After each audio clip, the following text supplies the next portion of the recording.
बिस्मिल्लाहिर्रहमानिर्रहीम।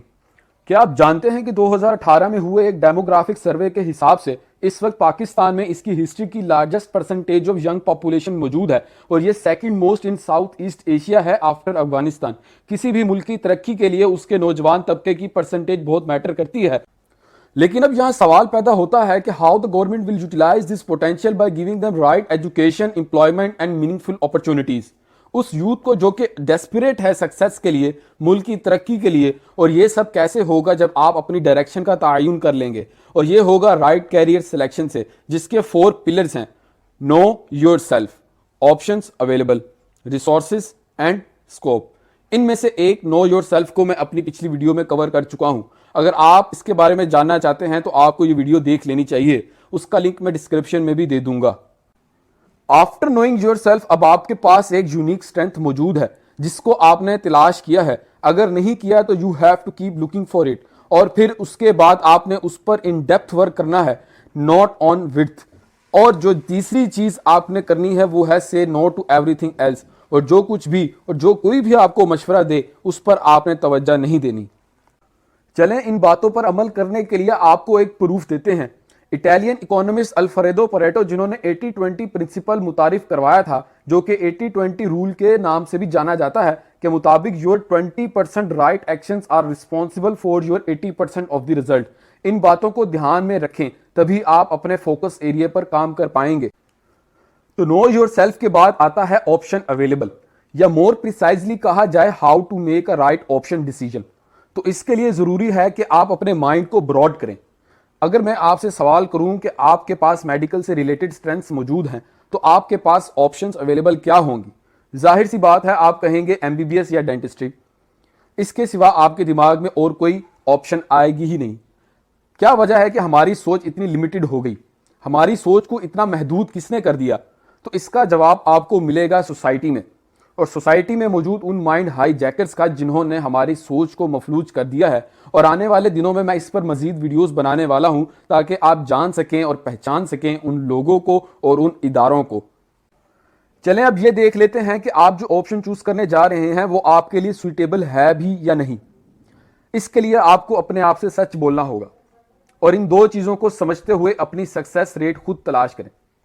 Concentration power and competition, इन दोनों को परखते हुए हमारे पास 4 कैटेगरीज आएंगी, जिनमें से पहली कैटेगरी है वो लोग जिनकी कंसंट्रेशन पावर एक्स्ट्रा ऑर्डिनरी है और वो ऐसी फील्ड में compete कर रहे हैं जिधर कंपटीशन भी हाई है, तो उनके सक्सेस का जो रेट है वो 10 to 100% होगा। अब ये कैसे मालूम होगा कि आप इस कैटेगरी में फॉल करते हैं कि नहीं? तो आज तक जो कुछ भी आपने किया है, अपने स्कूल कॉलेज की बेस पर अपने आप को परखें। आपको कितना टाइम लगता है एक चैप्टर करने में? अपने दोस्तों साथियों से कंपेयर करें ताकि आपको अपना अंदाजा हो सके।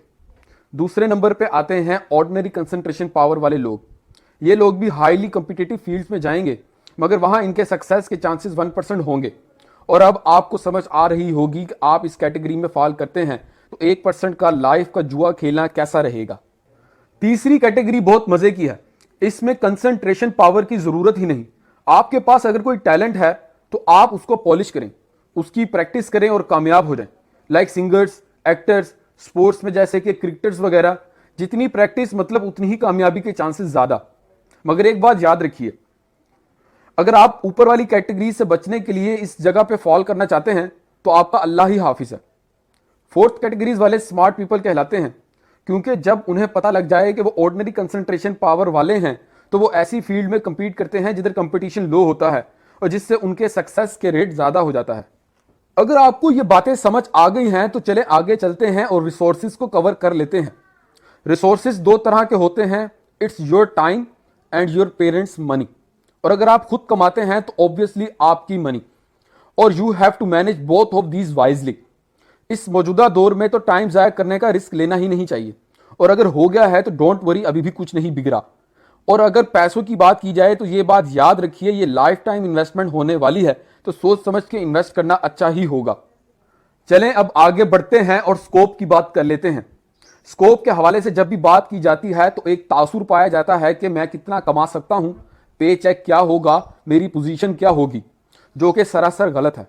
इसकी बजाय आपका पोटेंशियल, आपकी स्टडी, आप कहां कहां अप्लाई कर सकते हैं, इस बात पर ध्यान देना चाहिए। Scope is much wider than what you are thinking. So उम्मीद करता हूं कि आपको ये बातें पसंद आई होंगी। अब जब भी आपके पेरेंट्स आपको कोई फील्ड चूज करने के लिए फोर्स करें तो उन्हें समझाइएगा। मैं आने वाले दिनों में और भी मालूमाती वीडियोस लाने वाला हूं और मैं यकीन रखता हूं कि मेरी इस वीडियो से आपको एक डायरेक्शन तो मिली होगी। और अगर आपको ये मालूमात पसंद आई है तो इसे लाइक करें और कमेंट्स में बताएं कि आप किस कैटेगरी में फॉल करते हैं, और सब्सक्राइब करें और बेल आइकन को प्रेस करें। शुक्रिया।